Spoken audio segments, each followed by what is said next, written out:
అధ్యక్ష sir, first of all congratulations. మీరు చాలా లిబరల్గా హౌస్ నడుపుతా ఉన్నారు. మీరు మేమందరం పార్లమెంట్లో ఉన్నప్పుడు ఒక్కొక్క నిమిషం కోసం కొట్లాడుకునేది సార్. మీరేమో గంటలు గంటలు క్వశ్చన్ అవర్ తీసుకోవడం నిజంగా appreciate patience sir. Absolutely.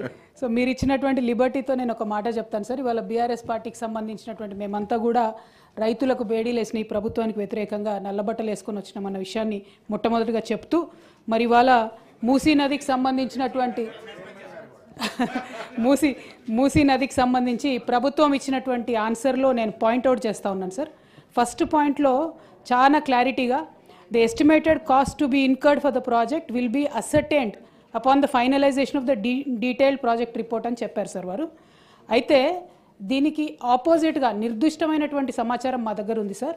World బ్యాంక్లో ఈ ప్రభుత్వం 4,100 కోట్లు మాకు కావాలి మూసీ సుందరీకరణ ప్రాజెక్ట్ కోసం అని చెప్పి వరల్డ్ బ్యాంక్కి సబ్మిట్ చేసింది సార్. ఈ గవర్నమెంట్ సబ్మిట్ చేసిన మాట వాస్తవమా కాదా?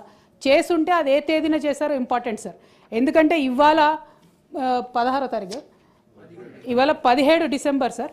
17 డిసెంబర్లో హౌస్లో మనకిచ్చిన సమాధానం డిపిఆర్ ప్రిపేర్ కాలేదని సార్.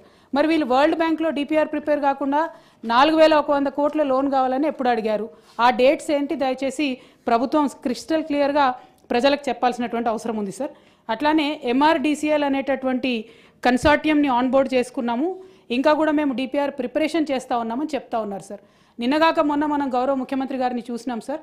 వారు ఢిల్లీకి వెళ్ళి అక్కడ కేంద్ర మంత్రి కిషన్ రెడ్డి గారిని కలిసి 14,000 కోట్ల రూపాయలు మాకు మూసీ అభివృద్ధికి కావాలని చెప్పి అడగడం జరిగింది సార్. మరి అది ఏ ప్రాతిపదికన అడిగినారు? మీకు డిపిఆర్ లేకపోతే మూసీ దగ్గర మీరు 14,000 కోట్లు ఏం ప్రాజెక్టుల కోసం అడిగినరు, ఎందుకోసం అడిగినరు? మరి ఒకవేళ అవి రెండు వాస్తవం అయితే, సీఎం గారు 14,000 కోట్లు అడగడం, అట్లానే వరల్డ్ బ్యాంకుకి మీరు అడగడం వాస్తవం అయితే, మరి ఇక్కడ మమ్మల్ని తప్పుదోవ పట్టిస్తున్నారా? సభ సాక్షిగా మీరు తప్పుడు సమాచారం ప్రజలకు సభ్యులకు ఇస్తున్నారా? ఇట్లా ఇచ్చినట్టయితే అధ్యక్ష మేము మా పార్టీలో కూడా డిస్కషన్ చేసుకుంటాం అధ్యక్ష. ప్రివిలేజ్ మోషన్ కూడా అవసరమైతే ఆలోచన చేసి మూవ్ చేస్తాం అధ్యక్ష. ఎందుకంటే సభను తప్పుదారి పట్టించడం నిజంగా దారుణం అధ్యక్ష. ఇంకా వీరు ఇచ్చినటువంటి ఆన్సర్స్లో మీరు చూస్తే గమనిస్తే అధ్యక్ష, ఓన్లీ 309 కుటుంబాలు వాళ్ళు రివర్ బెడ్ ఏరియాలో ఉన్నారు కాబట్టి వాళ్ళంతటా వాళ్ళు ఖాళీ చేసి వెళ్ళిపోయారని చెప్పారు అధ్యక్ష. అది డెఫినెట్గా వీడియోలు హృదయ విదారకమైనటువంటి వీడియోలు చూసిన వాళ్ళు అవాస్తవం అని అంటారు అధ్యక్ష. But because in the house you are committing sir that you have given for 309 families of given consent.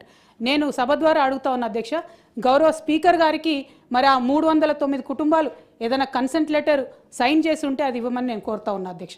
ఎందుకంటే కింద ఇంకొకటి వారు ఏం చెప్పారు, 181 కుటుంబాలు తమంతట తామే వారి ఇళ్లను కూల్చుకొని వెళ్ళిపోయారని చెప్పారు అధ్యక్ష.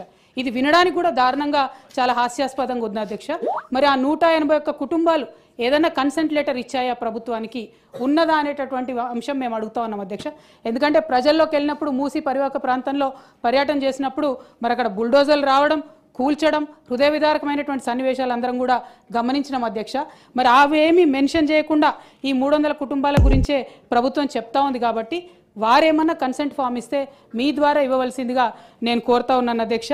అల్టిమేట్గా మానవీయ కోణంలో ఆలోచించాలి అధ్యక్ష. ఏ పేదవాడైనా గొప్పవాడైనా ఎవరికైనా ఒక సొంత ఇల్లు ఉండాలని ఉంటుంది అధ్యక్ష. ఇవాళ వీళ్ళు కూలగొట్టినటువంటి ఇల్లు అధ్యక్ష, మరి ఈఎంఐలు ఎవరు కడతారని ఏడుస్తున్నటువంటి పరిస్థితి ఉంది అధ్యక్ష.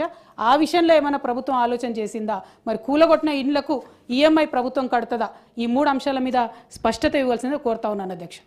గౌరవ జీవన్ రెడ్డి గారు.